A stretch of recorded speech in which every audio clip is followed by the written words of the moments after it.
Board of Appeals September meeting. Would you kindly join me in reciting the Pledge of Allegiance? I pledge allegiance to the flag of the United States of America and to the republic for which it stands, one nation, under God, indivisible, with liberty and justice for all. I will begin by reviewing the draft minutes of our previous meeting. That was held on August 15th, 2022. So I bring your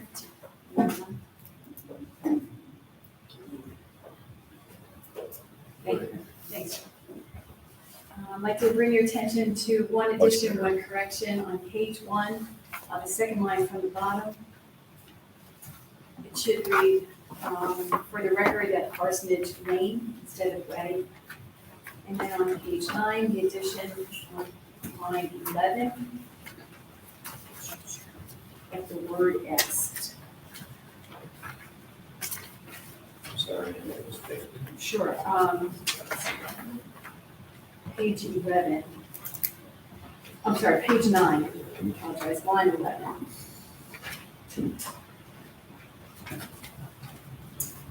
It's kind of in the middle. Member Curran asked if the equipment on the roof of the building would be visible to the adjacent apartments.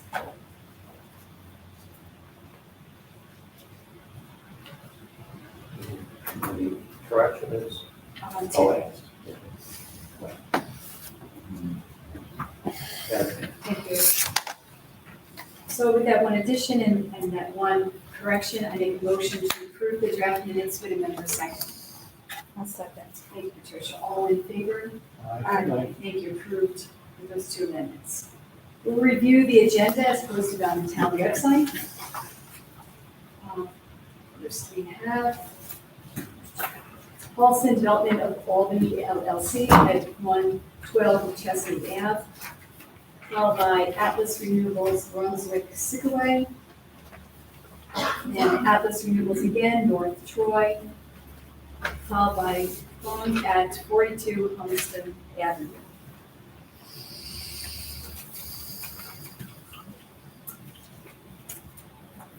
Okay, our first item of business on the agenda is the opening of a public hearing for Paulson Development. So the zoning board will open the public hearing on this application. I note that the notice was published in the Eastwick Press, which is our newspaper on record, placed on the town signboard, posted on the town website, and mailed to all owners of adjacent property within 300 feet. And I ask Mr. Henry Gilchrist to read that notice of public hearing, please. Notice of public hearing. Notice is hereby given that a public hearing will be held by the Zoning Board of Appeals of the Town of Brunswick at 6 p.m. on Monday, September 19, 2022, at the Brunswick Town Hall, 336 Town Office Road, Brunswick, New York, 12180, concerning the application submitted by Paulson Development of Albany LLC for an area variance in connection with the height of a proposed two-story medical office building on property located at 112 McChesney Avenue. Copies of the application are available at the Brunswick Town Hall and are available for public inspection during regular business hours. All interested persons will be heard at the public hearing. Thank you very much. So I'll ask the applicant if there have been any changes to the application material since the last year. No. Thank you. So at this time, I'll ask anyone who'd like to come and speak for or against this application. You're welcome. Podium. Hi, welcome. Hi, my name is Vince Holmes. I live right there. Okay. It's a street from your proposal. Can you repeat your name, sir? Vincent Holmes. Thank you.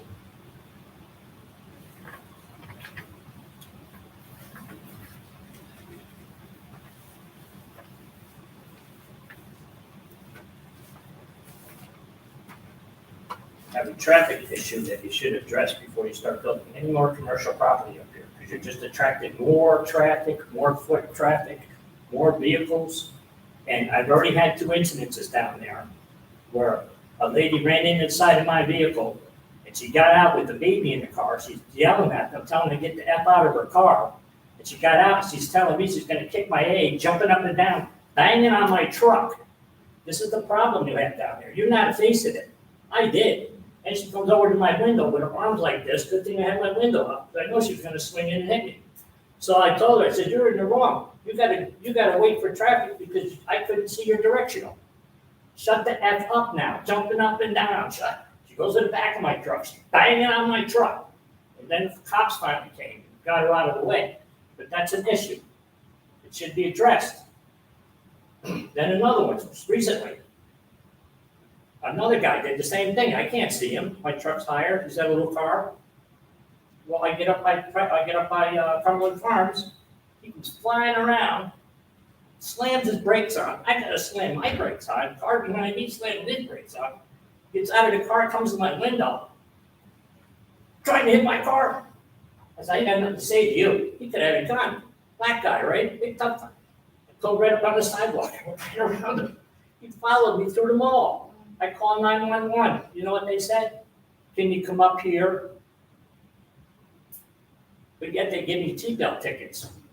They can get out of the car for that, but they can't get in their car to come down and save me. Big issue for me. Very big issue. Building that apartment or building a building can wait. You need to address that. Or find a way for a back road with lots of stop signs, so it's just too much trouble to stop and go. And have the local traffic go that way. You know, up through Tibbetts, and go all the way into Chesney, all their apartments. That would save a lot. That would take a lot of stress off of local traffic. You know? And plus, do you know how many driveways are in front of my house? Right there? You don't have any idea, do you? Waiting for your answer. No, because you don't know. You're the planning board, you should know. There's 4 driveways within 500 feet of that stoplight. People come flying around that corner. You're gonna put another one there? It's gonna be 5. No signs telling you there's driveways or nothing. I almost get hit a couple of times backing out. Oh, they're right on my butt. You gonna fix that? Not by putting a building there, you're not. Do you live on, right on the Chesney, across from where the project site is? Yes, I own those 2 houses right there. I bought that house so nobody could move in there and dictate to me what I'm gonna do. It happens all the time. So I bought that house, now I dictate to them. I'm not gonna be told what to do with my property. I told strangers moving in. That's the way this world's going these days. It's all about me, it ain't about you no more, it's about me. And that's what it seems like what's going on here. It's about what you want, not what you need to do. I think that's a pretty strong argument. Thank you. Thank you for your comment, Mr. Holmes.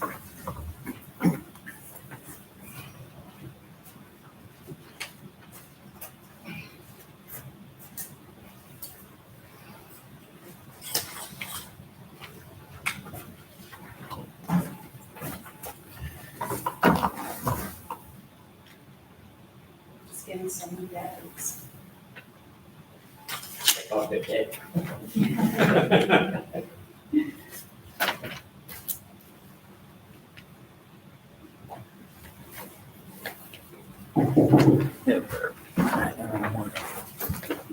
Lost the signal to it, I don't know why. I'm not supposed to be heard. You were, I picked you up from the other mics, but Okay. it just should have been on. But, those issues are important. I don't know when the next time I'm gonna be approached with a gun next time at my window, maybe.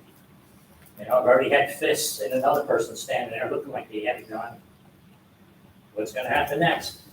Are you gonna finally fix it when there's a dead person laying in their car there? Is that when it's finally gonna get fixed? Doesn't make sense. Or are you gonna fix the problem on my street? When I get killed, someone coming around the corner, slamming in the rear of my car and kill them. Because you wanted to make Brunswick bigger, more progressive, more taxes, you get more revenue out of it, of course, but you don't see the little things you're doing. You're stepping on ants, trying to save the queen, you know? Can't do it. You can fix it. Or put another access road up through Tibbetts and up that way around that pond somehow, and get up there to them apartments, to Chesney Avenue, and you're gonna see the traffic really lighten up. Because a lot of people come to Brunswick that live here. Every time they put up a parking building, they're putting 70 more cars on the road. Thank you. Anyone else like to speak?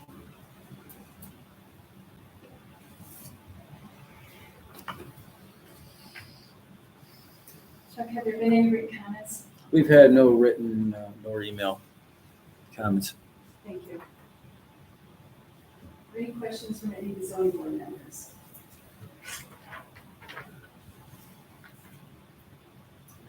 So a couple of questions, if the applicant could come on up, thank you.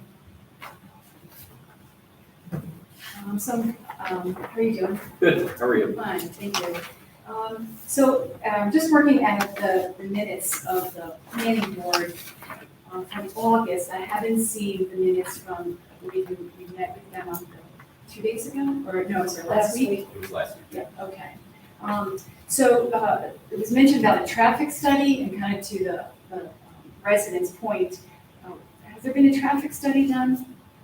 The traffic study was completed and given today, and I was sent it out to the planning board because they're the one that asked for it. Okay. I'll send it out to all your members now. Okay, so the planning board have not had time to review it and. It just came out today. Okay, thank you. Yeah, so we'll keep in touch then of the comments that the planning board makes on the traffic study. And then there was discussion in particular from Member Tarbox about sidewalks along Chesney. Could you kind of speak to that a little bit, please? I can, although I wasn't at the meeting last week. And so early on, I remember in the August meeting, I think the planning board had requested a sidewalk connection from the building to the adjacent strip mall with the Price Chopper. However, I believe that was then asked to be taken out at a subsequent meeting. I do not know where that stands right now, whether the request is for the sidewalks or against the sidewalks. Hey, maybe Chuck and I can address this and fill in the zoning board members. So at the planning board meeting on the 15th, first off, you should know that there has been no secret determination made by the planning board. One of the issues was the need to receive and review the traffic study. So that is under review by the planning board. There's been no action on the site plan either by the planning board. There was extensive discussion regarding sidewalks, and that is still being investigated as that part of McChesney Avenue is a county highway, so there needs to be coordination with the county. Am I missing anything, Chuck? No, that's about it. The issues is putting a sidewalk over private property and the liability that the sidewalk owner has to face. Yeah, there's issues about the width of the public right-of-way along McChesney Avenue, location of a potential sidewalk, under whose jurisdiction would it be, whose responsibility for maintenance going forward. All those issues are still being reviewed by the planning board. Planning board engineer, Chuck, and coordinating with the county. Since they're recommendation. I had a question on the short environmental assessment form, just that under number 8, it asks if there's public transportation services available at or near the site of the proposed action. Well, we know that there's public transportation near the site on Hoosick, Correct. but then people exiting there and having to get to the building are walking on the highways. And it's the same thing with C, where it asks about the bicycle room.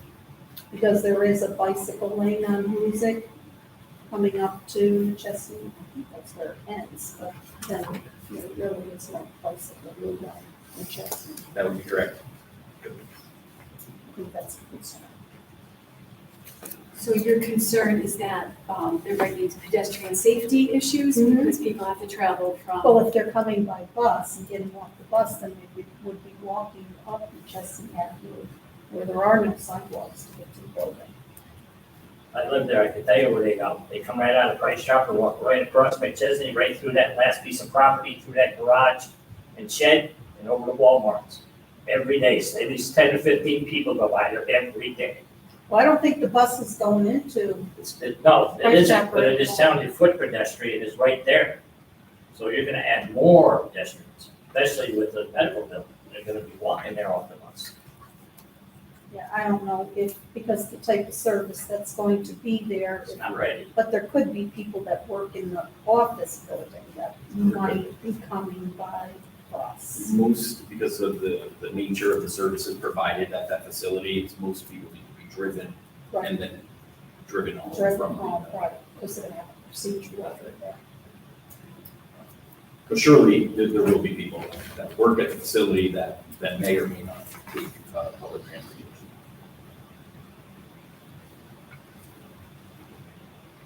I have a question too.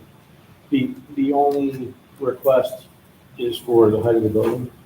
Is that the only thing that we're That's correct. Yeah. That's Is correct. there, and I noticed then looking at the site plan, a lot of the parking spaces are within the setback area. Is there a variance required for that?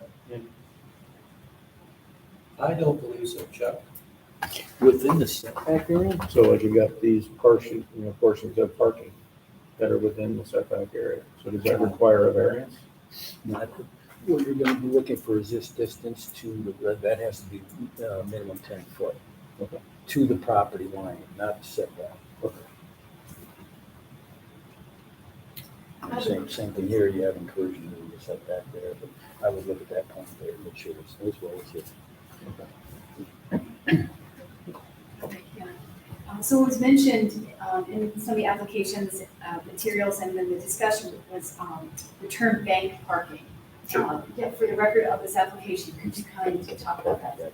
Sure, the idea, the concept of bank parking is the use of the building determines a specific number of parking spaces that would be required under normal circumstances. What tends to happen is that number of parking spaces isn't what actually gets used in the facility like a medical building. So what the owner has elected to do is select a place on the site where they could add parking if it is determined after time that the parking is needed. What we don't want to do is build a building with a giant parking lot out in front of it that ends up being all empty.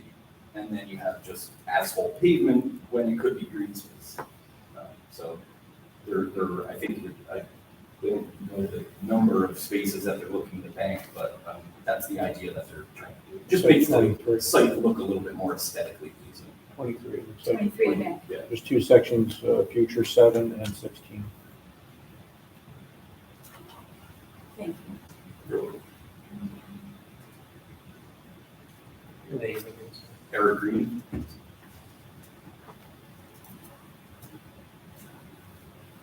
And it was mentioned that there's a rock that may need to be moved. What would be the length of time for that work? Just to make sure that's at the back of the site. Is that? At the rear of the site, yes. Yeah. Not, I mean, it's a start piece. It's a site work activity, so it would be at the very start of the project. And it would be a couple of weeks worth of work, removing that rock so that the building foundations and the access drive around the back of the building would be put in.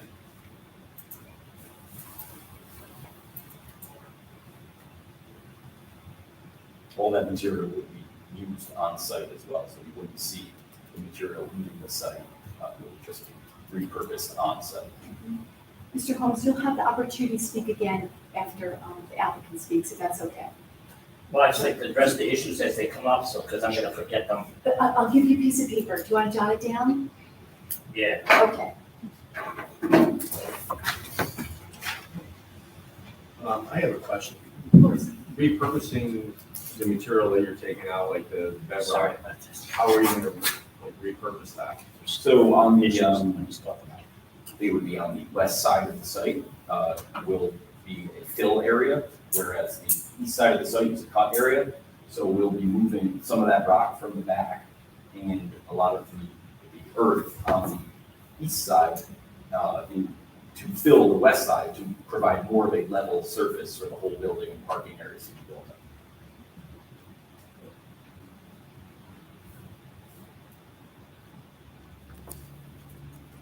And just to clarify again for the record of the application, there will be no blasting, this rock would be ripped. Is that correct? Yep. And is there a time period that fill needs to settle before it could be used and developed? No, as long as it's properly compacted and which it would be under the guidance and under the inspection of both the town and a third-party special inspections company.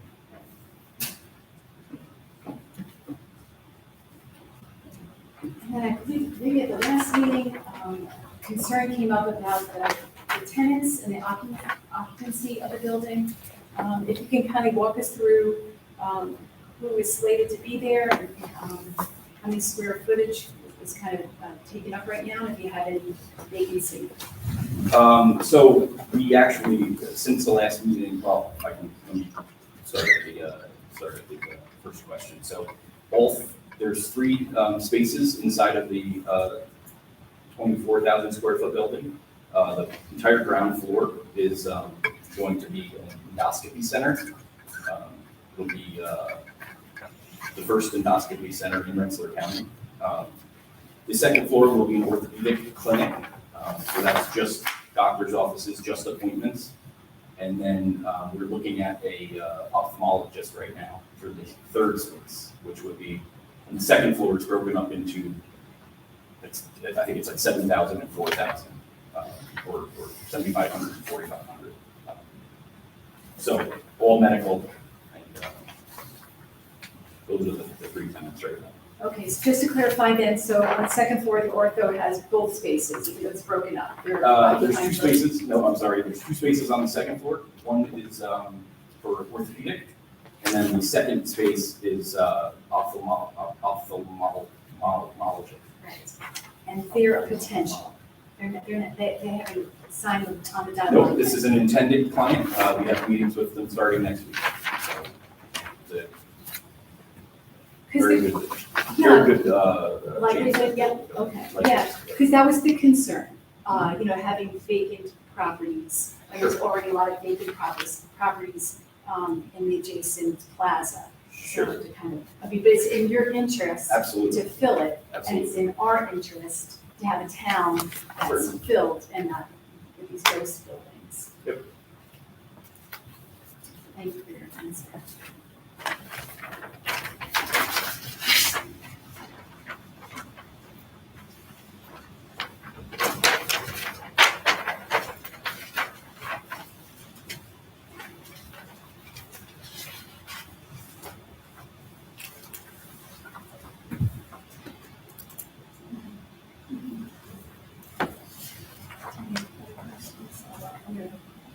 We're still in a public hearing, so it sounds like these are ones to like this. Do you have anything else to say? Nope, Cool.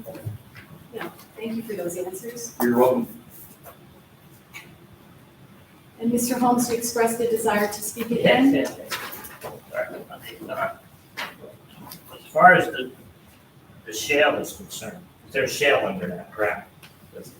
At my house, I go 2 feet down, I hit solid shale. Yeah, So I know over across the street, they filled it in when they did Walmart's. They made a deal with Truesdale, that was my neighbor at the time. And they filled that land in for him so they can park their equipment over there. Where they put his water and stuff in for him, his water and sewage, they didn't charge him. And that was part of the agreement to use the land. So now that's like 5 feet deep of dirt and fill.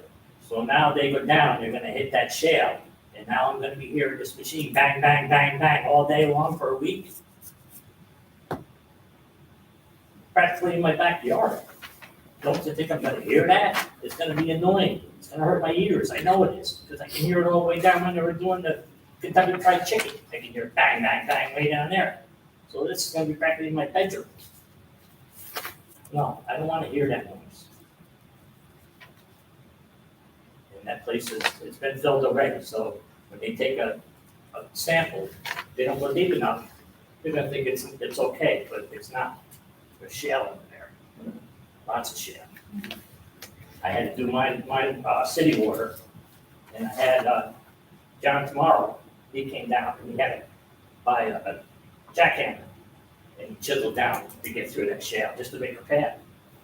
And it took a while, but still, that big machine is gonna make one heck of a noise. And there ain't no way to quiet it. So now you got me with traffic, and now you got me with noise, you're killing me. You're killing me.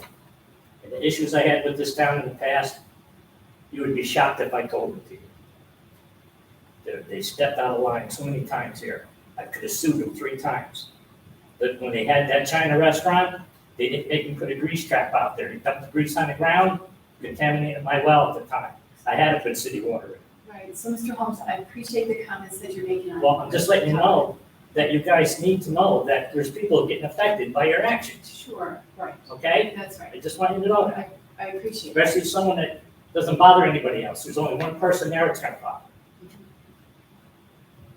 And you should keep that in consideration. One can make a difference. Thank you.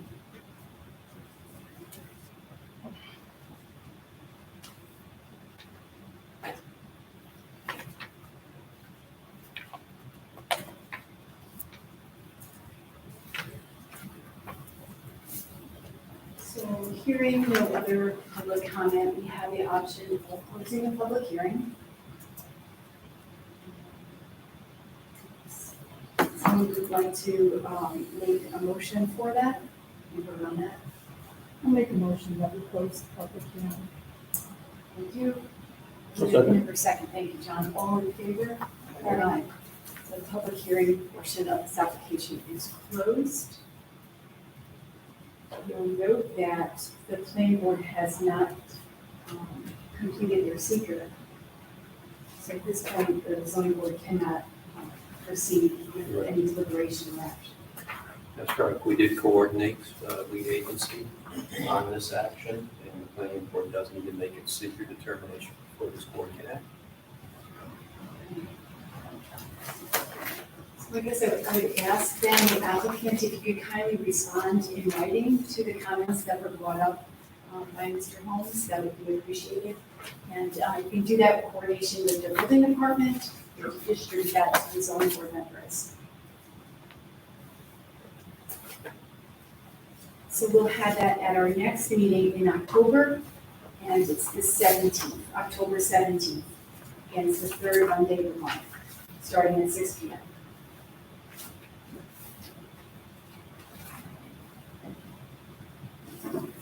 Just want to make one more comment. So, Mr. Holmes, I'd be happy to listen after the meeting, but the public hearing portion has been closed. You made some great comments. The zoning board members have taken note of that. Right. If this. I just want to let you know, we got 2 traffic lights down there that we're paying electric bill to. You might as well get them working and not alternate them lanes. But then there's no more. Who cares what lane you're in? Right. I appreciate what you have to It'll say. stop a lot of accidents. So that the applicant, Mr. Holmes, is going to respond to the points that you brought up. I think they're very important points right now. Maybe not to anybody here, but they are to me. And we appreciate you coming out tonight on this rainy night. And I had to. I can't let this go by with a comment. So then we'll adjourn this for now, and we'll see you in October. And if you have any questions in the meantime, continue the fine work with the building department. Okay. Thank you.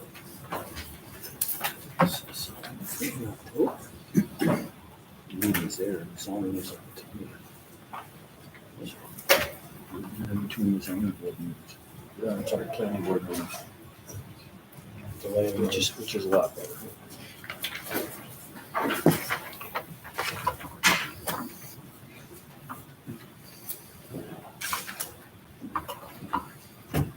didn't even use the easel. What the hell?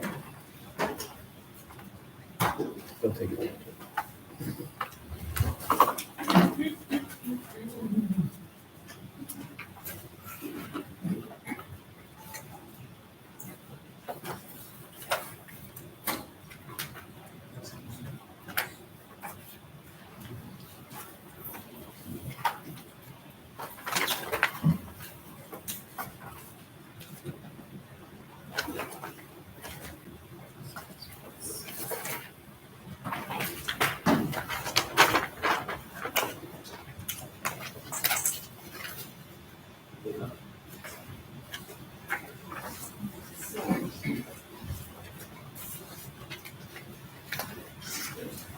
All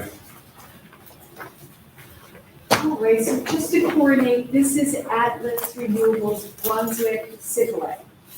Okay, great. And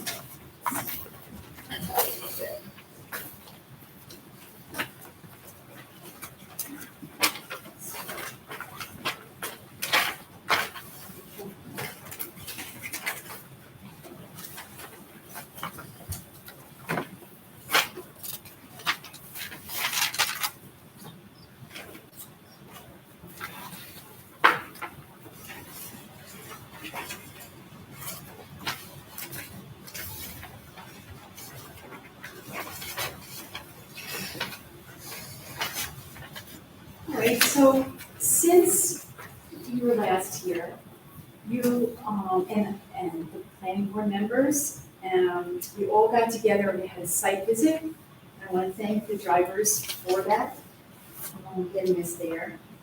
We saw both the Brunswick site and the Sikoway site. And just want to, have for the record that while the zoning board members were together visiting the sites, there was no deliberation or action taken on these applications.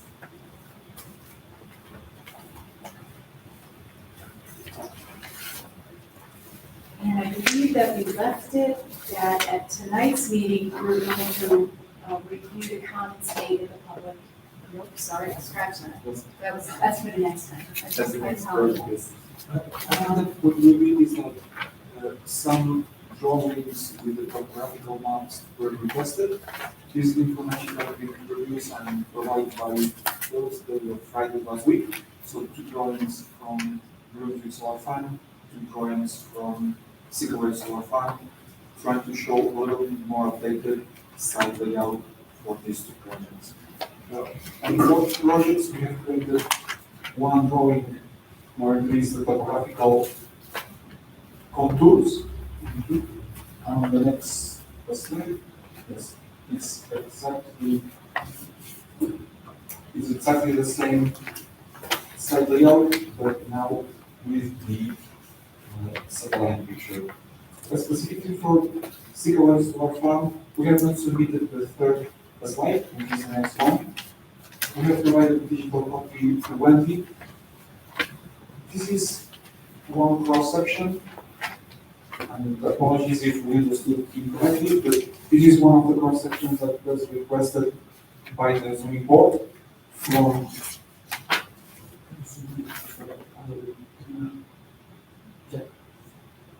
East Road, crossing the entire parcel. The same distance, so to try to meet this cross section, it's this point corresponds to this point, this point corresponds to this point, this point corresponds to this point.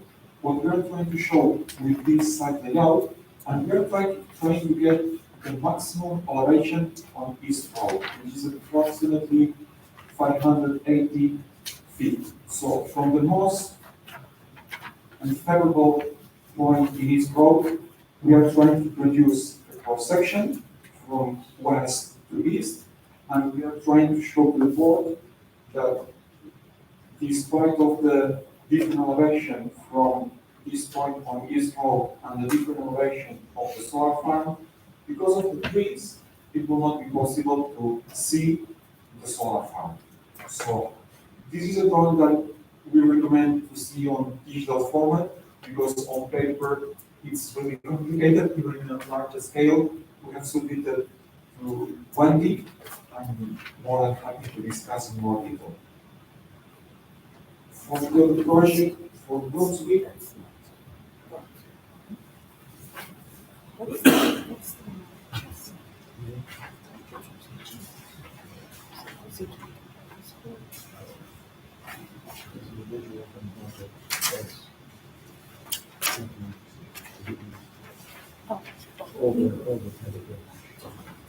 Brunswick, we have produced exactly the same 2 drawings. So the first one with the updated site layout and with the topographical curves. We are trying to show this is Mr. George O'Connor house. We are trying to show here that we are preserving a good space, a good distance from, not the house, from the boundary of the property. We are trying to show that we are respecting, as we promised to him, some distance. And the next drawing is exactly the same, but with the satellite picture representing the board a better understanding. The red color is the boundary of the parcel. As we explained during the site visit, we will not be using this portion. Also, it is not our intention to use this portion for solar, but as we mentioned to the board, the connection to national grid is here, or it's at this point, and it's national grid will bring the line from here to here, and will be connecting within our property. This is in our understanding, the request from the board for taking this time out with the contours and with the satellite pictures. Happy to discuss, happy to get it in more detail. So with this slide, East Road is north, This is Brunswick Road and this is Chicky Lane. right?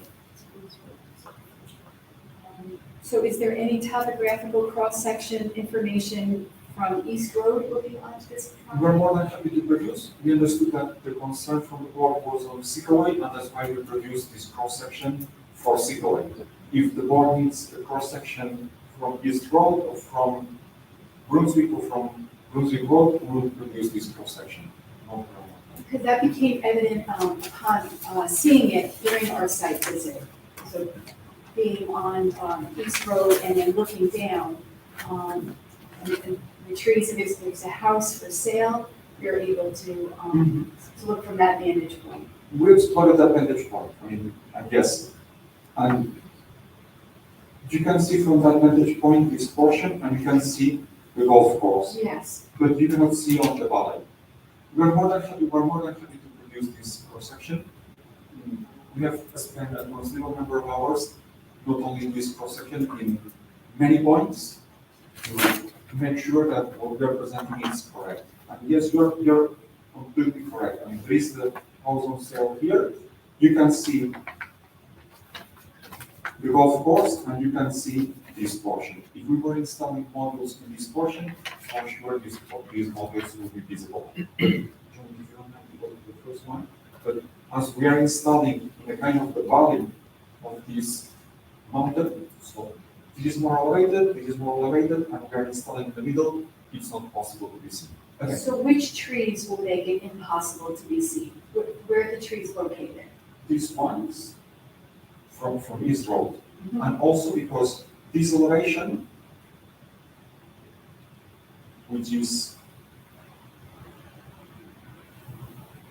400, I read here 408, it's lower than this elevation. So we are trying to, it's like in the middle of my hand to install modules.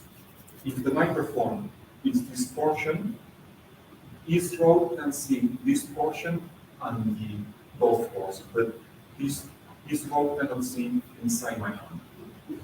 Again, happy to produce this cross-section and to see it to the board. Luis, will that include the winter simulation with off-lead visuals? We can produce the cross-section and yes.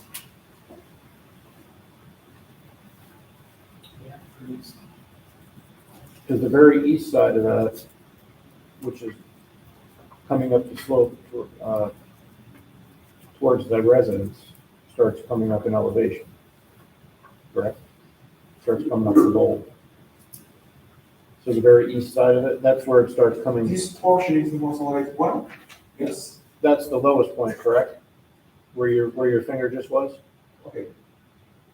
We are going into the river, so there is a kind of a hill, and then it's going down to the river. Right. I would say that this is the most elevated portion, and then it is descending into the golf course. And similarly, Mr. O'Connor, and this portion is the most elevated part of the Brunswick Zone Farm. But that's also the highest elevation right there. It Yes. starts coming up the hill. Yes. Okay. This is also all always Mr. George O'Connor has told us that he loves this place for the nice views that he has from this project.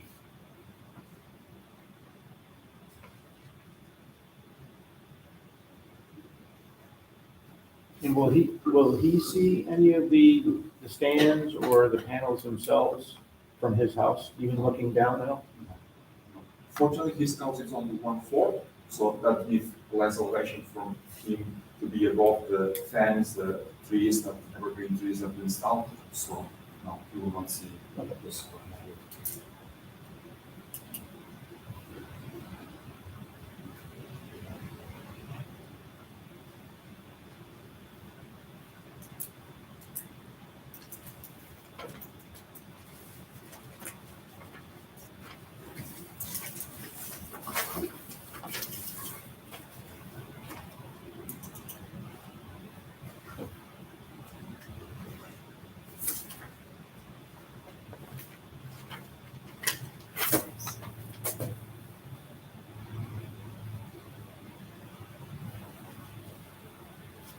So how many poles are you looking to put in for this project? I see we're showing the one national grid pole, and then an inverter and trans. The connection will be here, which is on the existing transmission line, distribution line from National Grid. So this is on Brunswick Road. Our 4 to 6 poles will be located here, and our agreement and the citizen study and what we have paid to National Grid is that they will take care of this part of the connection. So let's say the meter, the equipment will be located here, and then National Grid will build this portion. And that remaining portion will be above ground. That remaining portion, most likely it will depend on National Grid, but most likely they will upgrade. Here there is an overhead, there is an existing overhead line, which is providing power to Mr. George O'Connor. So most likely they will upgrade that existing distribution line. And National Grid pays for that, or the applicant pays for that? We pay for National Grid to build it, so we are paid. We are paid.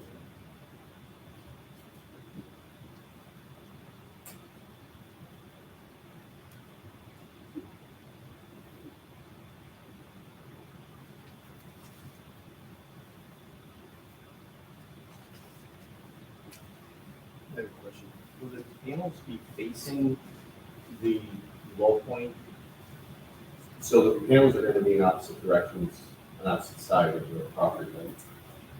This is a good question. If the question is in the direction that what is the most efficient position or location of the modules? Well, depending on if we are in the Ecuador or we are in the North Pole, you have to vary the tilt. But you're right, Mr. Wackrow, that it should be flat looking to the sun. If the sun is that light, then I should be in that position. If I do this or I do this, yes, I lose some efficiency. In the evening, I'm more efficient, but in the morning, I'm less efficient. In this position, in the morning, I'm less efficient, in the evening, I'm more efficient. So at the end of the day, that the modules are installed in the same way that the curves of this valley influence that it is an influence on the production, but it's not a critical, massive impact.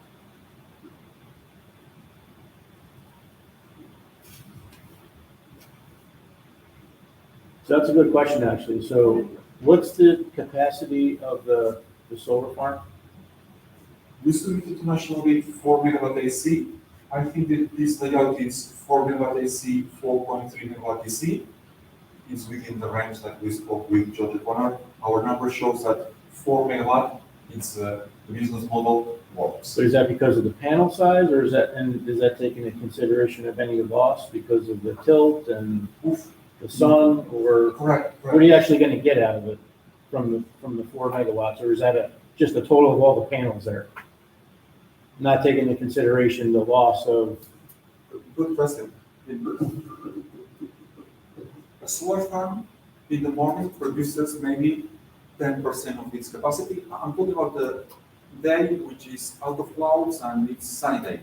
In the morning, maybe at 6 a.m., 10% of the capacity.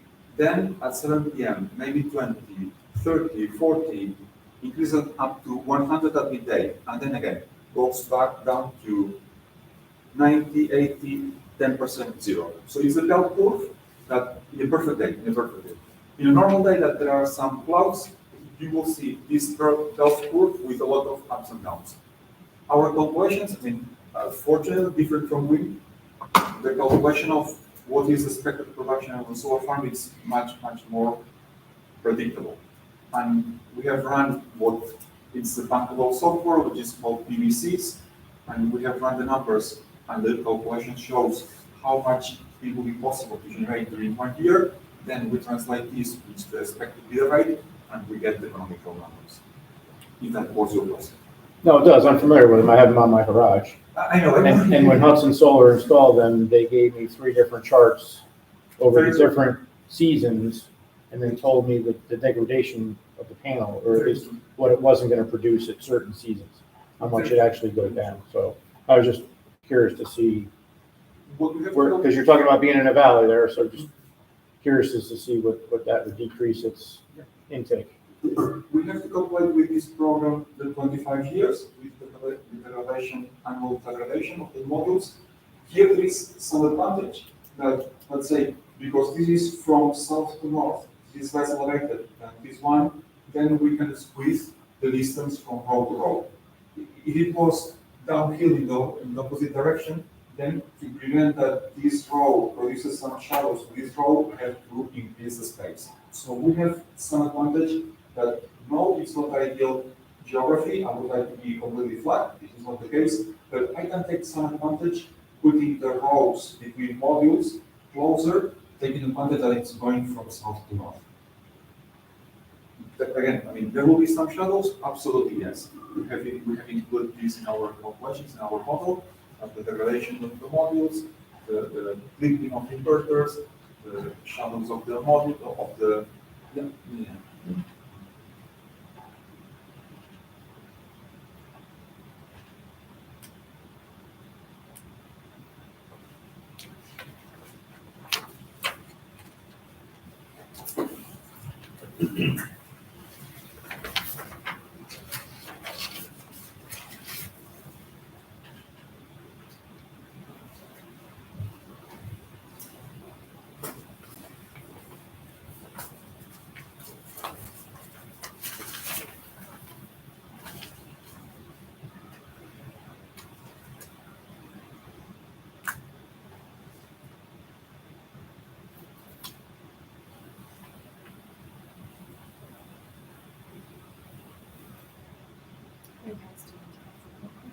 No. We'll produce this simulation and this cross-section, and we'll submit hopefully by next week.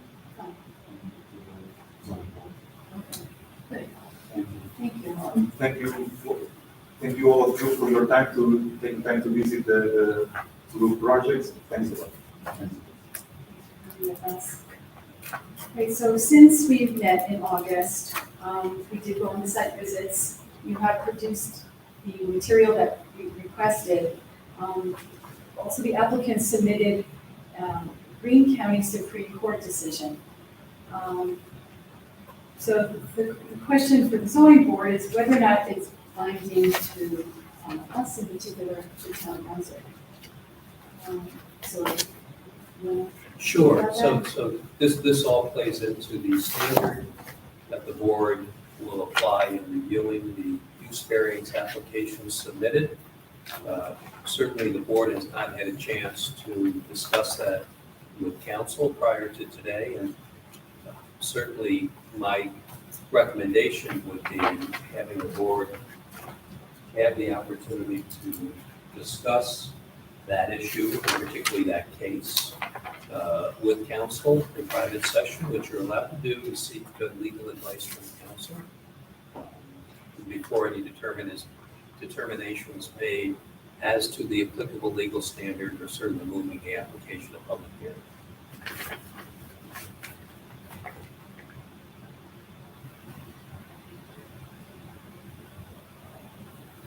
So then we have that as an option. So do we have to make like a motion to do that, or what do we do? No, so what would happen, if you're going in that direction, would be simply adjourn the matter from tonight's agenda. And we'll note that the board, at the conclusion of this meeting, would then go into private session with counsel to seek legal advice on those legal issues. It's not required open meeting, it's a private session to seek advice of counsel. And we'll note for the record that the zoning board's technical consultant on the project, Ron Burge, is present. And as some of the issues associated with the legal standard may have some factual and technical aspects to them, I would also note that I think the board should request Mr. LaBerge to attend the private session. So Mr. LaBerge, would you do that for us? I would Would you- love to do that. Thank you. Wow. Why? I never did what you said. So that's what we'll do. We'll adjourn the matter for this meeting now. The Atlas Renewables Brunswick Situate Solar Facilities.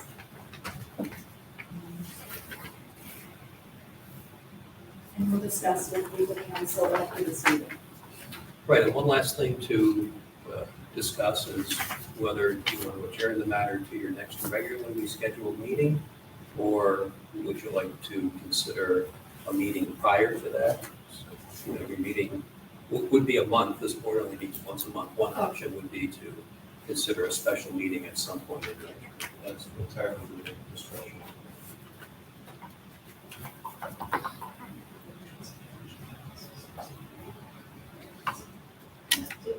So historically, the board has scheduled special meetings, I think when you're kind of closer to the deadline or closer to the finish line. Kind of to help the applicant get over that finish line quickly. We didn't want to be a hindrance to that.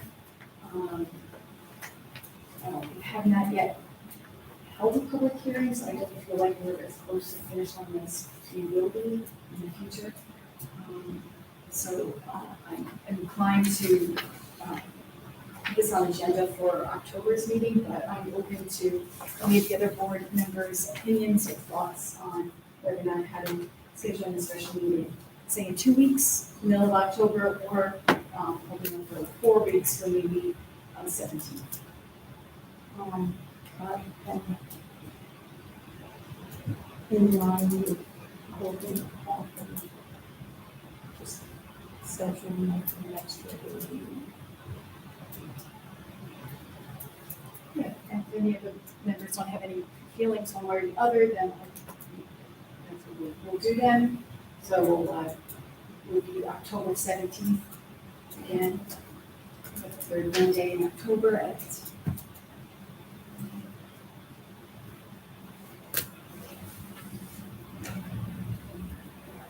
so it'd be after the Paulson development, so I'm not sure at the time, say 6:15? Well, it won't be a public hearing, so it'll just be second on the agenda. Yeah, okay. Do you have any questions for us? Okay. thank you.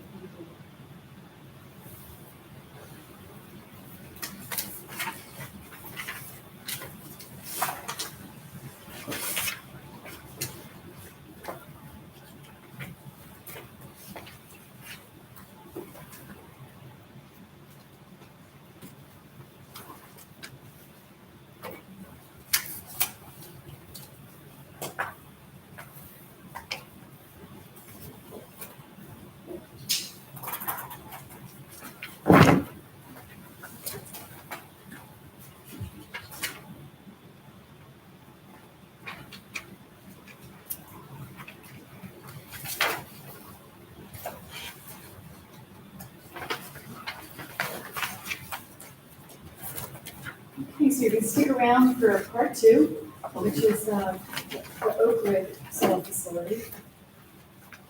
And these comments were made at our July 7th public hearing. And we have not yet had the opportunity to review the responses. So we'll do that tonight.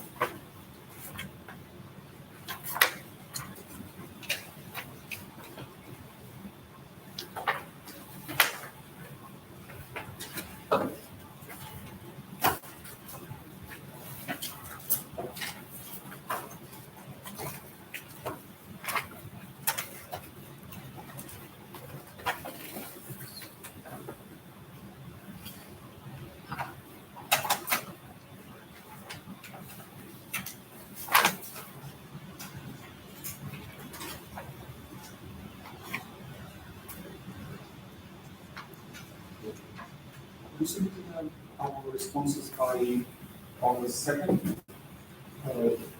If the board is okay, we can go question by question and the answer that we produce.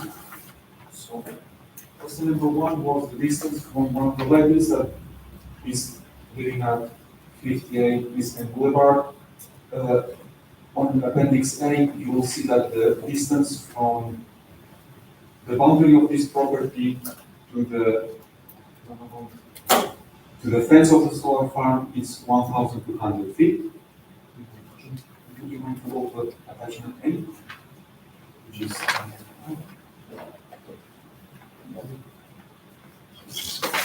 we won't obtain a little bit of our time here. This is 58 Biscayne Boulevard, and this is the 1,200 feet from the boundary of this property to the first touch of the fence that we can see. If you go a little bit to the north, taking advantage that we are here, another question was, which is the distance between the House of Horrors to the solar farm? Our answer was depending, because the Field of Horrors, technically, this is the building, and the distance is 500 feet. But if we consider that this is also part of the Field of Horrors, or this is also part of the Field of Horrors, the distance varies from 270 to 500 feet. If you don't mind to go to the question number 2. The question number 2 and the next questions are about which type of fence we will be using and which will be the height of this fence. We'll be using 7 to 7.5 feet fence, and the description of this fence is on question number 3. This is a pre-treated wood poles. Each of the poles has 5 to 6 inches in diameter, and each of the poles has 7.5 to 8 feet in height. The distance between pole to pole typically will be from 10 to 14 feet, and this will be a fence, except that on the corners there will be some metallic bars to reinforce those poles in the corners. But basically, the fence will be predicted wooden. Yes, if you can go to. So this is a good example of another of our solar projects in the state of New York, and this is typically how it looks like this fence.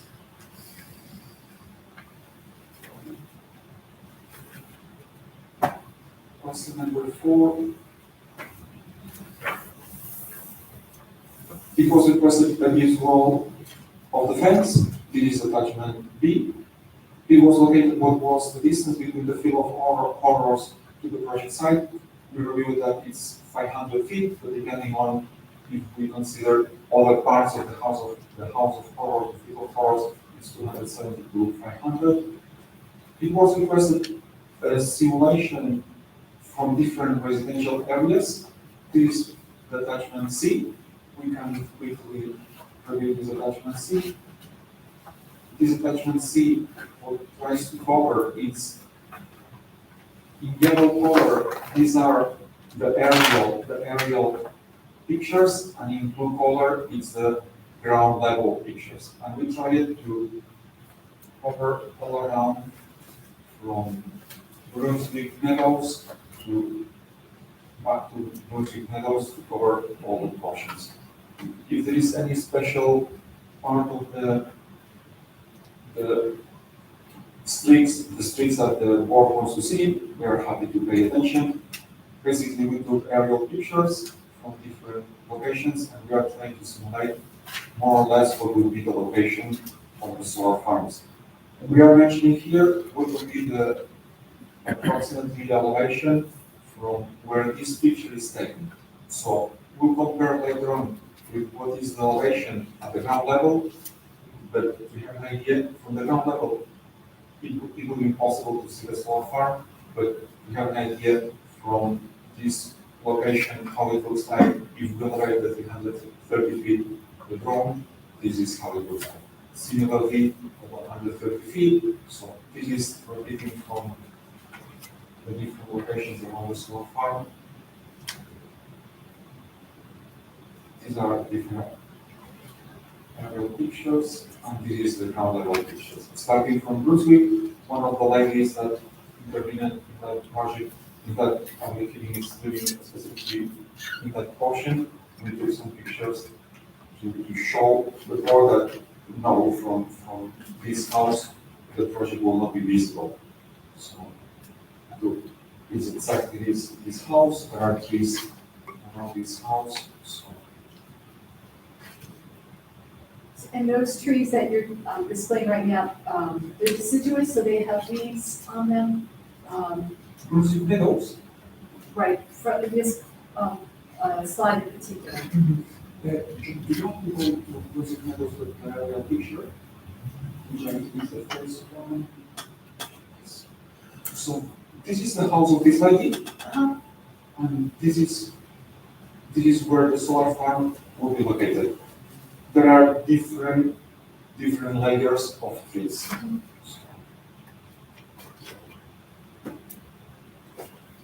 What's this your question? I guess like a leaf off condition, what would that look like from that particular house? Oh, good point. The solar modules will be located in that direction. So from this house, you will not see the blue color of the modules. You will see behind, so you will see some metallic poles. You go here, you will see some metallic poles, and you will see the white color behind the modules. Our intention is to reinforce this area on the fence. Our intention is to reinforce this area and to reinforce this area. John, I mean, we call this camouflage. Yeah. So there was a question about field of horrors, defense, and whether there would be some vandalism or interaction with the fence from patrons there. So we put some camouflage on the fence. There's like camouflage netting, and there's some other methods we would use to kind of prevent vandalism. But the question about deciduous trees versus conifer or evergreens, so there's a heavy mixture of evergreens in this patch here. So in leaf-off conditions, it would be pretty dense. And then obviously you see some deciduous trees here. We did simulate a leaf-off. We do have a simulation of leaf-off, which we've shared, and I think it might be in here as well. But if there was any sort of impact, which we don't believe there would be, we would plant rows of evergreens if needed. So I'm happy to do that.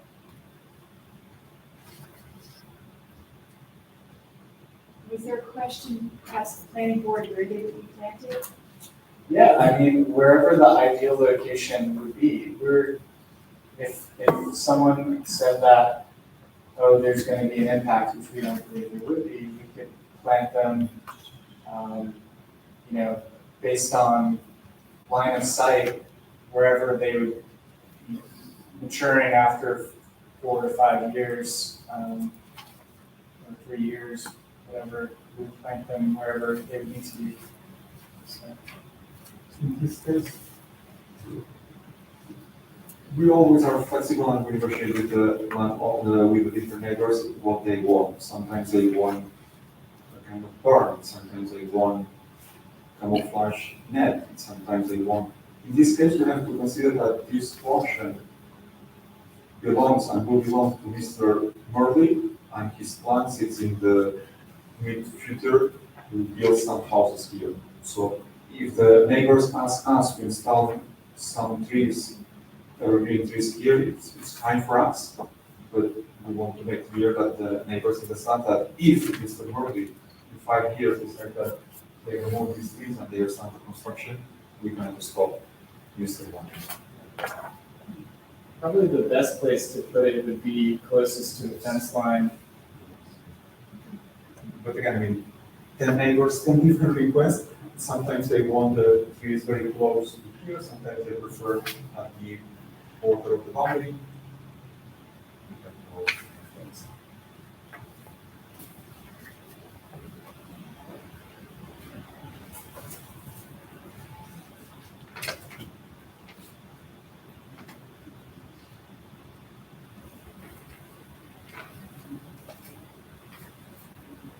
These are the ground level photos from the High Point neighborhood in the city of Troy.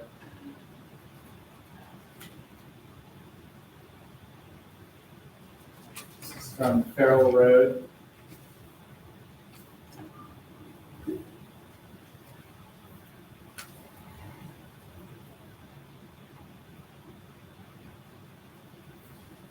Wells Lane. And then we get into the simulated off-leaf conditions. So this is from Brunswick Meadows. And I know it's hard to see, but here's the solar farm with blue array of panels. These are the simulated houses that we were just looking at before. What is the elevation of the approximate elevation? Approximately 140 feet. Typically one house is 20 feet elevation, so we have to go 140. And then at 45 feet, this is the simulated off-leaf condition. And at approximately ground level.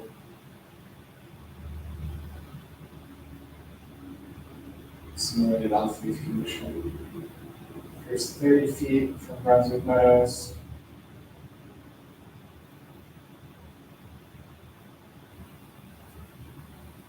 From Highland Circle, 100 feet. And we're representing mostly deciduous trees.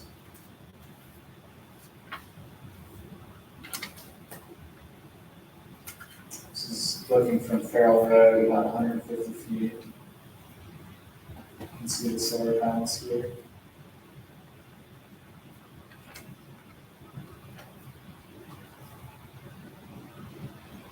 It's from Liberty Road.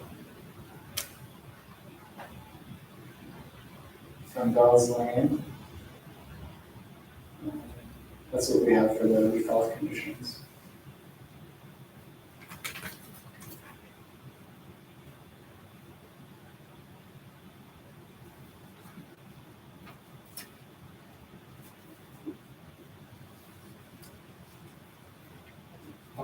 The question number 7 is the number of acres of trees that we are planning to remove. It's 8.5. It's detailed on attachment number 8. Question number 8 is about the noise of the inverters and the decibels. On attachment number D, definitely we have included first. Maybe it's good to check this attachment D. We have included 2 documents, one from the manufacturer and one from the American Acoustic Institution. This is from the manufacturer, and what the manufacturer is mentioning is that on the next, because it's an international study, these distances are in meters. Every meter is approximately 3 feet, so you can consider 3 feet, 30 feet, and 300 feet. And this column is representing the noise in decibels. So during the day, during the night, the inverter is not working, so during the night it's a standby, you can hear nothing. But at 1 meter, so 3 feet, in the morning or in the midday, you will hear 75 decibels. But at 300 feet, and now we'll see on the map how far away the houses are, you will hear 43 decibels. The next document is from the American Acoustic Society and HOME, which are the different levels of the acoustic. So 75 would be similar to a vacuum cleaner or traffic. 40 would be on the equivalent of a moderate library or a quiet library. So these are the noise levels that somebody at 300 feet from the inverter will hear during the day, not during the night. We can go to the map on appendix attachment A, and you will see that the distances from the house to the inverters are 700, 800, 1000, and even more than 1000. So the inverter will be located here. As a matter of fact, it's difficult to think out in a scale, but if this is 500 feet, so almost double that the 300 feet that is mentioned in this study, the inverter to here, it's approximately 700 feet. So we do not consider that noise will be any problem, because again, during the night, there is no noise, the inverter is not running, and during the day, the distances from the house to the inverter is more than 300 feet. And if it's 300 feet, it's a quiet library, so it will be even less than this fun during the day.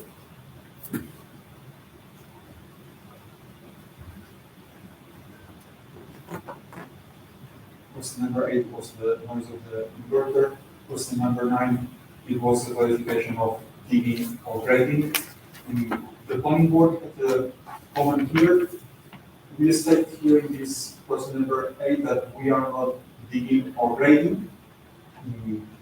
Certainly, we are digging for the trenches, for the cables, but we are not grading, in the sense that we are not producing land movements in this project. There was a question, Chuck and Wayne, if we will pull out the roots, the stumps of the trees, and if this would create some disturbance, and if this is understood as some grading. What we clarified is, in our opinion, it is not grading, it is leveling. So yes, our intention is to remove the stumps of the trees. Mr. Wayne Bond still reviewed the stormwater pollution prevention plan and possible impacts. There is no impacts on removing this. And if the understanding is that removing the stumps, then I will have to level. This is a grading, then we will modify our question, our answer, to make sure that there is no misinterpretation. But grading typically, will you produce some land movements? No, will not produce land movements. Question number 10, and I think that question number 13 is about the full storm impact. It has been produced by a civil engineer. Mr. Wayne wants to review this stormwater pollution prevention plan and conclude that no, there is no impact on the installation of the solar farm. Impact on the property values, this is a common question in all the public hearings in New York. We try to produce as much objective as possible answers and studies. We would like to, our first comment is that the state of New York solar market is not a mature market yet, compared to California or compared to Massachusetts. So we understand this type of questions. What we have seen is that in other more mature markets, where some real estate studies has been conducted, the conclusion is that no, unless the solar farm is very close to your house, very close means 50, 100 feet, no, there is no impact, potential impact to your house. And what we'd like to remark is one study conducted by the University of Texas, which supposedly it should be an independent and objective study, and conclude that no, these solar farms are not a negative impact on the residential properties, and in some occasions, in certain circumstances, even it's an increase. Why it's an increase? Because if I have a waste forest or a dirty forest, and then I install a solar farm, this will be much more proper maintenance than the forest in the wild forest. So, happy to provide this. We have not included these studies as an attachment. We have included the links, so everybody can check these links and download the information. If we have to recommend one study, I would recommend the University of Texas, because it's covering 23 states. It's a quite, in our view, comprehensive study. Clarifying if the land will be leased or purchased. Our preference is to purchase the land, but Mr. Thomas Mundi only offered us to lease the land, so we'll be leasing maximum up to 20. I think that with the wetlands we will be leasing 17, but up to 20 acres is our agreement with Mr. Mundi. Question number 13 is that if pesticides or herbicides will be used, we committed in front of the planning board that no, we will not be using herbicides or pesticides. And similar to our solar farms, if in the future we detect that there is an invasive species, we'll have to go to the planning board and ask for permission to install, to reduce this herbicide or pesticide. And the last question is from Ms. Barbara Peckham. This lady is living in this 1501 on Pursuit Middle, that house that we pointed. And there are two questions. One is the negative impact of the solar farm. We refer to the answer that we have provided in the previous answer. And the first question from her is that you are proposing to install solar modules very close to federal wetlands. You should keep a 100 feet buffer. That's not correct, because this is federal wetlands. Federal wetlands, it's possible even to install solar modules on top of the federal wetlands. We don't want to do it. We prefer that we keep this federal wetlands as it is, but there is no minimum distance required by these federal wetlands. So we're proposing to keep, I think, 15 or 20 feet, but we will keep intact these federal wetlands. This has been our comments, the public hearing of July 7th. Thank you. Are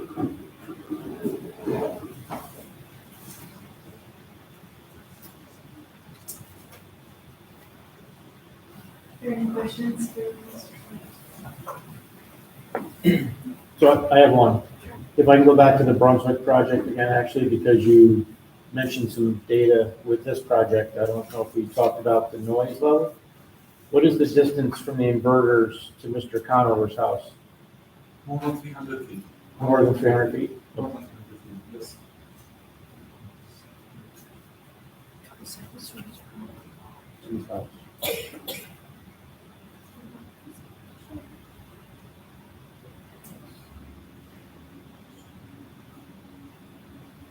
This is not correct. The location of this inverter is located here. This is not the place that we agreed with Mr. O'Connor. We will place the inverter here, or even if we have the chance to enter from here, we'll be located in the middle of the program. So if this is 130 feet, and the inverter is here, or the inverter is around here, this will be more than 300 feet from the boundary of Mr. O'Connor, not from his house, which is 20. So the house within this parcel is located at the bottom.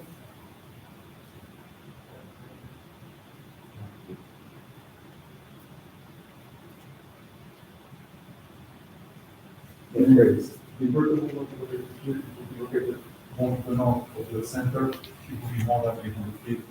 Okay. The current location on there looks like it's closer than 300, that's what I was just asking.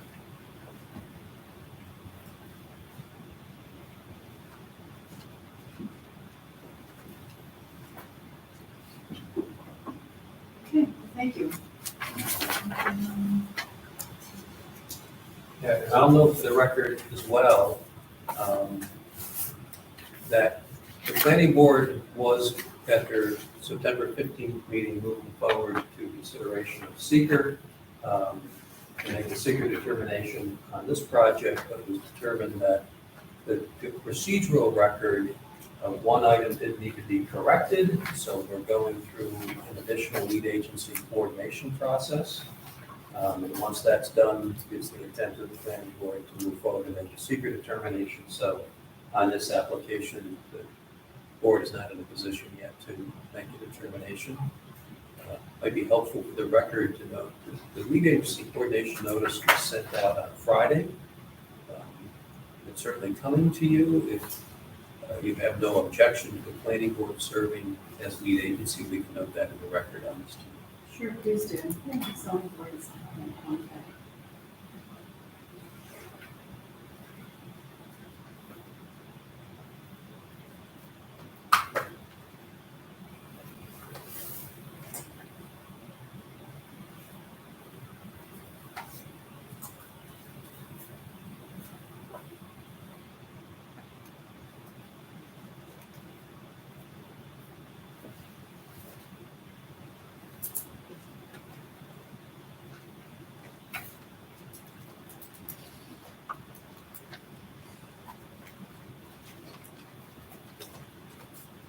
Thank you.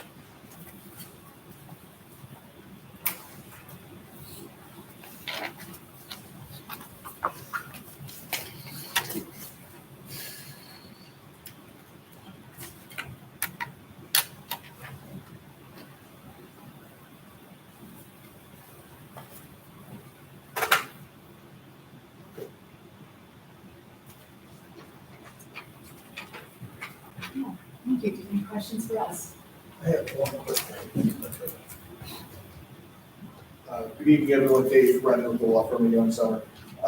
Just for purposes of maybe injecting something into your attorney-client discussions later this evening is, I haven't been involved with the North Troy project, but what occurs to me thinking about this on the issue of the area variance is there's also a probably discussion we had about what is the applicable standard for the area variance. And so I would throw it out there that my position would be is that the public utility standard is also applicable for area variances on the basis that the original case that started the public utility standard in New York, which was Consolidated Edison versus Hoffman, was a area variance case. In that case, the public utility standard, the origin of that, dealt with a cooling tower, and I forget which village it is down, I think in Rockland County, but they had a 35-foot height limit, and they needed a cooling tower that was whatever it was, 100 feet. And so that wasn't actually a use variance case. The original Seminole case was an area variance case. So just a little something to talk about offline when you're discussing with Mr. Gilchrist. My position would be is that it's appropriate to consider the public utility standard for area variances. Although I would also suggest that even under the traditional area variance standard, based upon the information submitted, it meets the criteria and the balance test tips in their favor given the extensive setbacks associated with this. So just wanted to throw that out there so we're not starting fresh in 30 more days on that topic. So thank you all for all your time, and we look forward to seeing you next month. Okay, thank you. Thank you.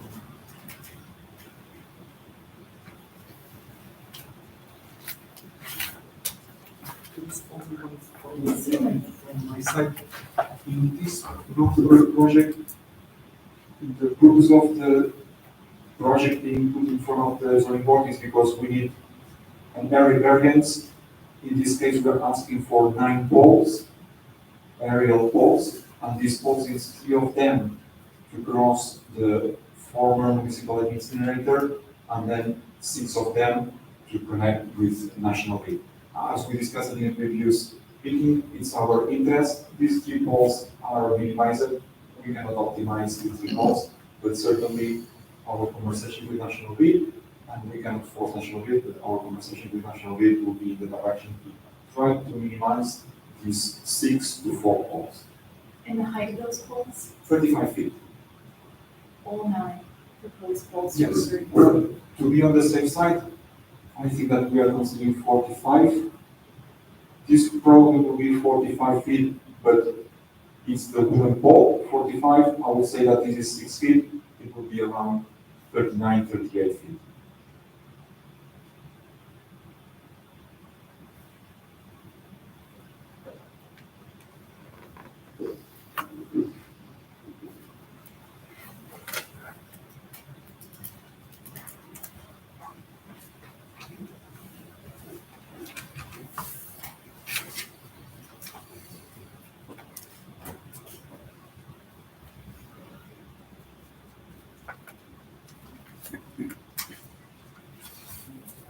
Thank you.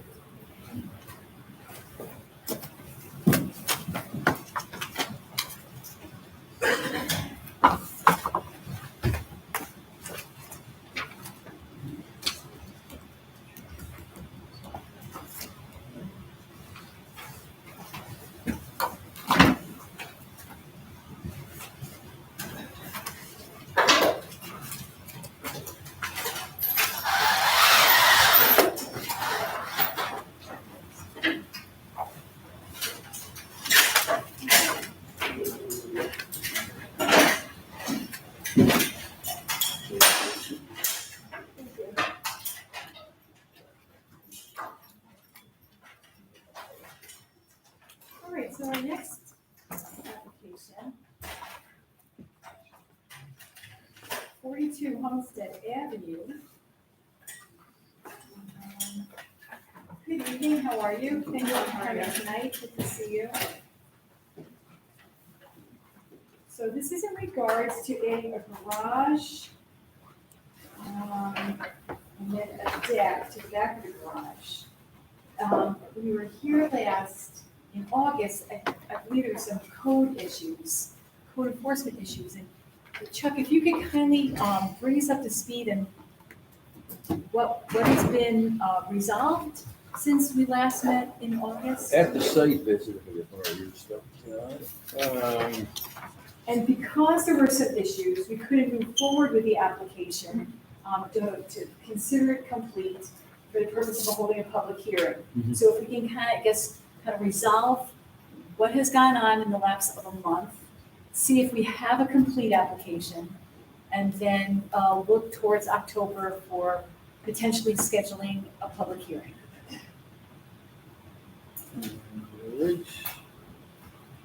I did have one typo on that. The lean-to in the second paragraph, second sentence should be changed to loft.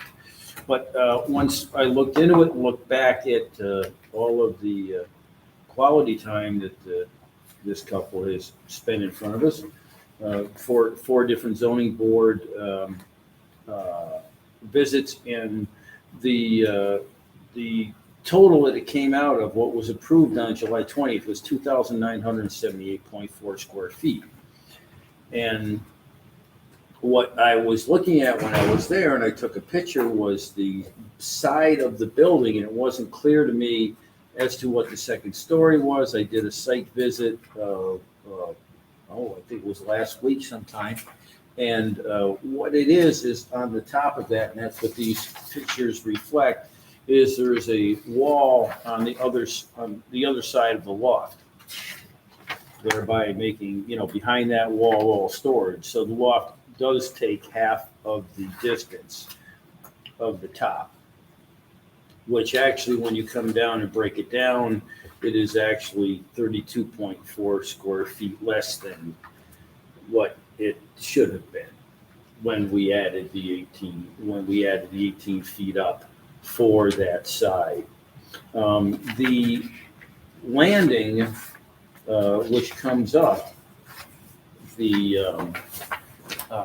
that portion of it, you can't have a stringer length any more than 151 inches. So there has to be a landing, and this height is 16 feet. So you'll go up to the landing, turn, and then come up to this other portion of the stairs and go up. So in my opinion, the square footage is correct. Is what? Is correct as to what was approved in July 20th. So we would. 2978. 2978.4, yes. I've run the numbers and I have no idea how we came up with that. I think it was because of the internal space being 17.1 rather than the 18 feet when you subtract out the width of the walls on both sides. But so what is approved currently was above what was necessary by 32 square feet. So in the last paragraph, my question was, do we subtract that 32.4 square feet off of what the applicant is looking for now, which would be a total of 880 square feet? Or we can just leave it as is and just add the 882 there. Well, what's existing there was approved. Yes. Yes. The footage that they have there was approved. Yes. Actually, Now we we're approved for asking- more than Right, what but- was necessary. Yeah. But now they're asking for 880. Yes, 400 square foot for the deck and 480 square foot for the lean-to, which is a total of 880.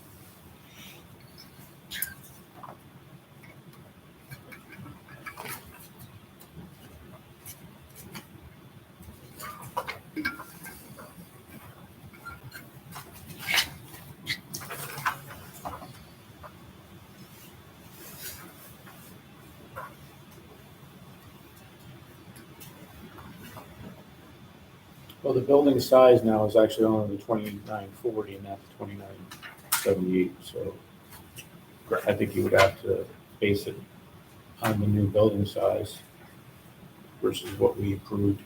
Sounds logical. To me, I would say that you would be taking that square footage off the request. We can do that.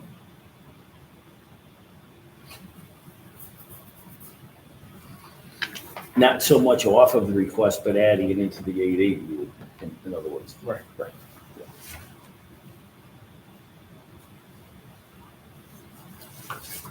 So.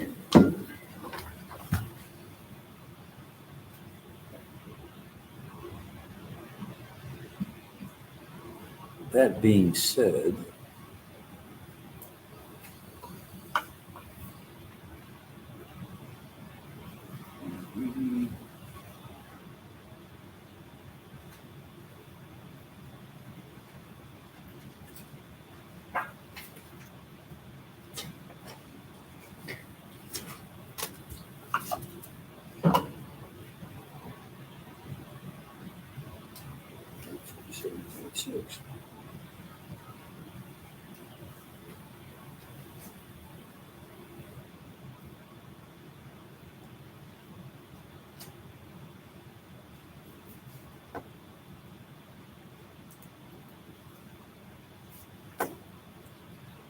Is everybody with me on this? No, I disagree with that. Okay. I disagree with that because they're coming before us to add a loft that's for whatever the size. And the deck. The loft Okay, was, no, the lean-to I'm sorry. is 400 getting feet, loft and lean to. and the deck is 400 square feet. Yep, 880 That's what is they're coming before us to get approved. Correct. They're not coming before us to get approved 880 minus Mhm. the, whatever that difference was. The 32.4 square feet. Yes. That was miscalculated Yes. in their initial. So I would say that we're looking at the 880. The building that stands was approved. For 2978.4 and at the 882. Right. It'd be a lot And- cleaner. We should just be looking at the 880, not Okay. 880 minus 32.4.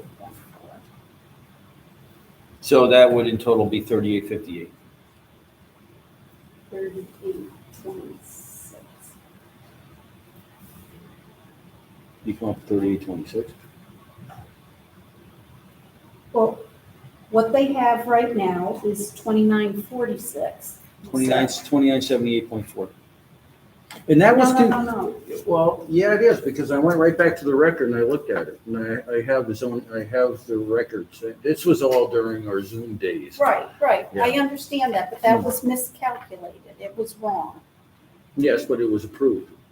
It was approved, but the building that is there, the building and the structure that we approved, the calculation on the square footage was wrong. So it's not like they can add another 32, well, they could add 32 square feet to the structure that is existing. Mhm. So, I mean, we shouldn't even be dealing with that. We should just be dealing with the two structures now that they want to add on. Okay. I mean, I don't know, does anybody else have a difference of opinion? I mean, it was a miscalculation. I don't think at this point, when we're trying to see whether or not we're gonna approve additional things, that we should give them credit for a mistake that was made. I agree.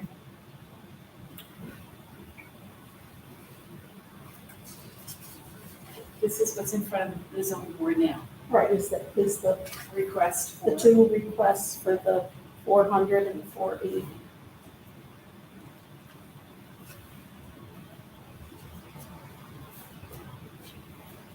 So the original request was for structural square footage. So the deck being exterior and the lean-to, is it still considered part of the overall maximum allowable square footage? Yes, Or it does. The zoning law is written such that it's It is part of that square footage, yes.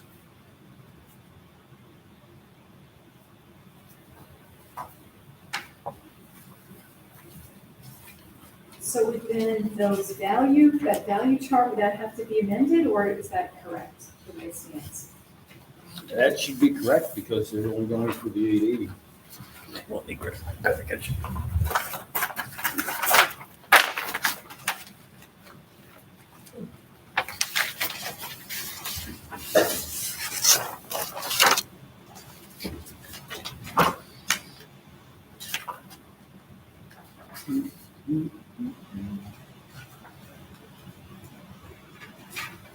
Another question for Andy.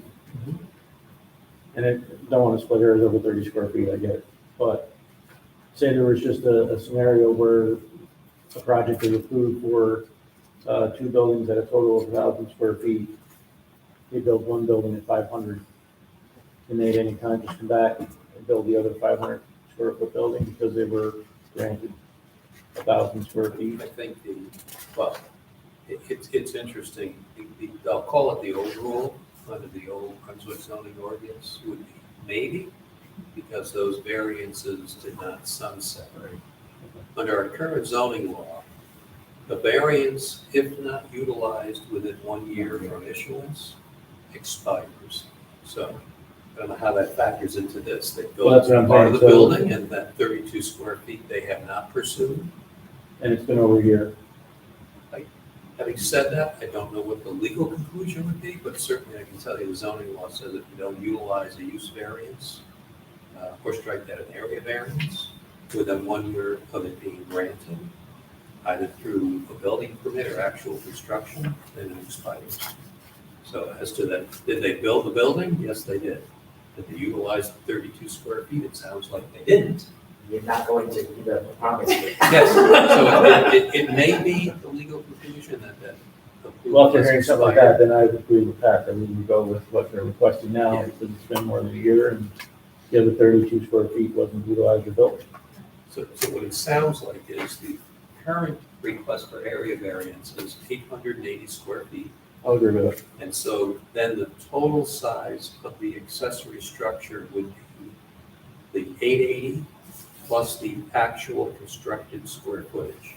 And that's, so you'll be a total square footage of the accessory structure, if I did my math correctly, would be 3826. You're right. Check my math. We'll do that. 3826, that's right.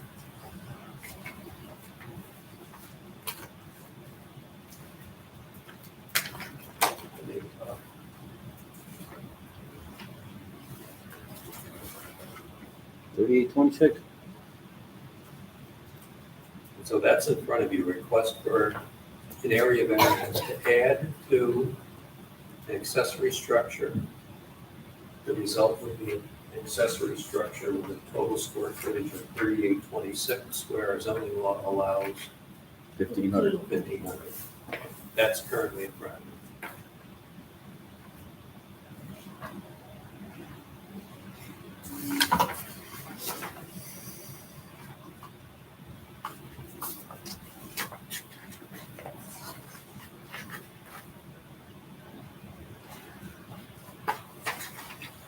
And then, Chuck, just to get back to those values, if I'm reading it correctly, to the required and the proposed left side setback, right side setback, how does that look for you?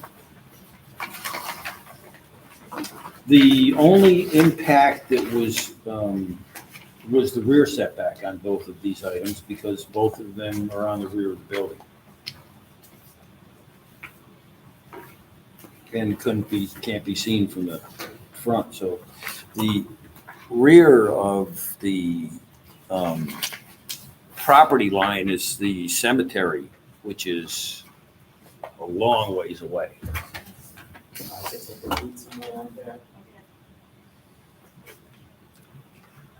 We'll pull that up.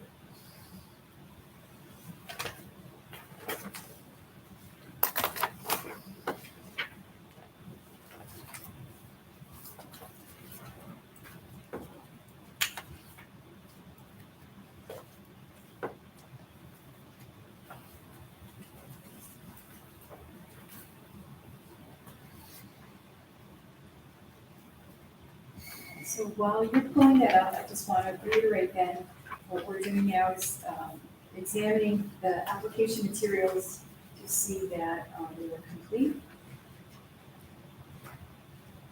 For the purpose of holding a public hearing in our October meeting. Do you have any comments about the completeness of the application? Looks good in your eyes?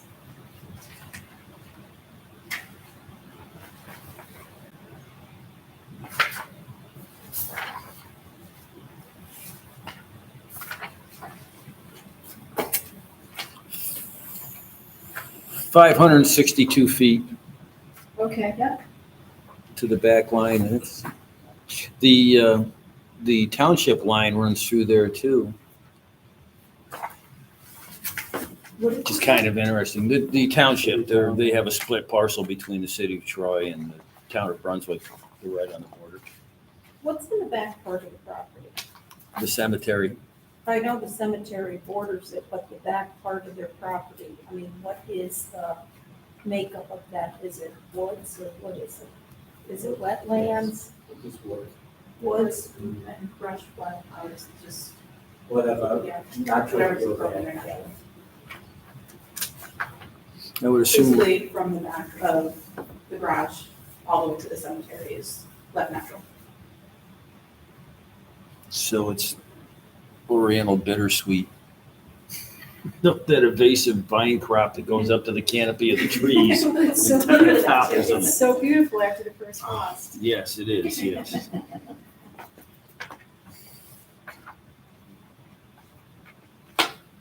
So from this view in this photograph, the lean-to, the deck would be off of that, so the black would extend beyond the black? Yes. Yes, I'm behind on that Yes, side right. of the street. Right. So if it was before and after, the after would show the addition on this. Yeah, but I think it looks like where the shadow is. I think it looks like there's a shadow of the garage. Right. It's probably about next In that, Yeah. okay, thank you. So you would put up the deck over the lean-to or? next to it. So that they would be next to each other, basically the front half of, Side, the, yeah, the side half closest to our house would be a deck.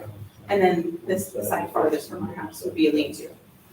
So they'd be next to each other along the length of the garage. So how would you get to the deck? I mean, how tall, high would the deck be? That would be, From the lot. 16 feet. 16 foot. But there's gonna be stairs on it. There'll be big stairs on the outside. But you would have access to it from the wall, from the inside also?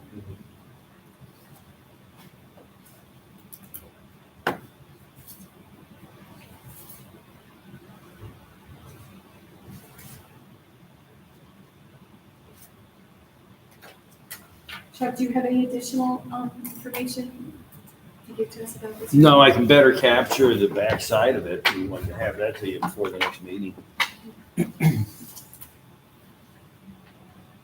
'Cause I don't know if I captured that or not, actually. Let me see. And Chuck, do we have drawings of that or what it would look like? I think that, An application has been submitted. of what the lean-to and the deck would look like. What the structure would actually look like, Mhm. plans. I can get that. We can do that. 'Cause this is the Existing structure. This is the existing structure.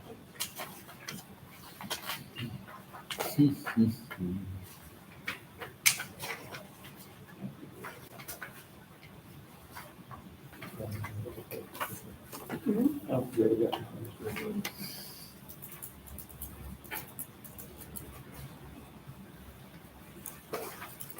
All right, so pending the receipt to the members of the zoning board of the drawing of what's being proposed.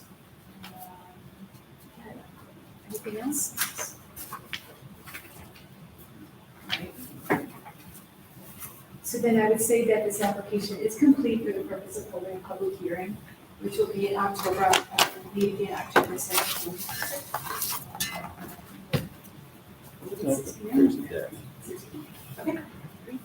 All right, thanks, if anything comes up in the meantime, continue. Many on the side. Thank you. Okay. Yeah, thanks for your time. All right, Have a great night.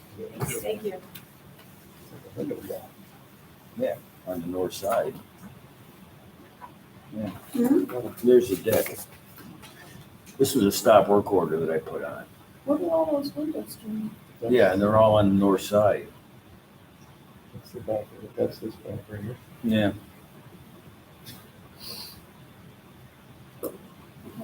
Okay, any other items of new business Doesn't matter if they're we shaded. should cover before we adjourn? Any new items? No, we have no new items. Okay. I know you guys look forward to those, and I'm sorry to announce that, but No construction. So hearing no new items, to consider, I make a motion to adjourn tonight's meeting with November 2nd. Second. All in favor? No. Aye. Thank you, everyone. Oh, thanks, Mr. Holmes. Next person. Okay, all right, take care, yeah. Okay. Safe travel. Keep in consideration, like I said, you know, that lives there. Yeah. I gotta deal with it. Yeah.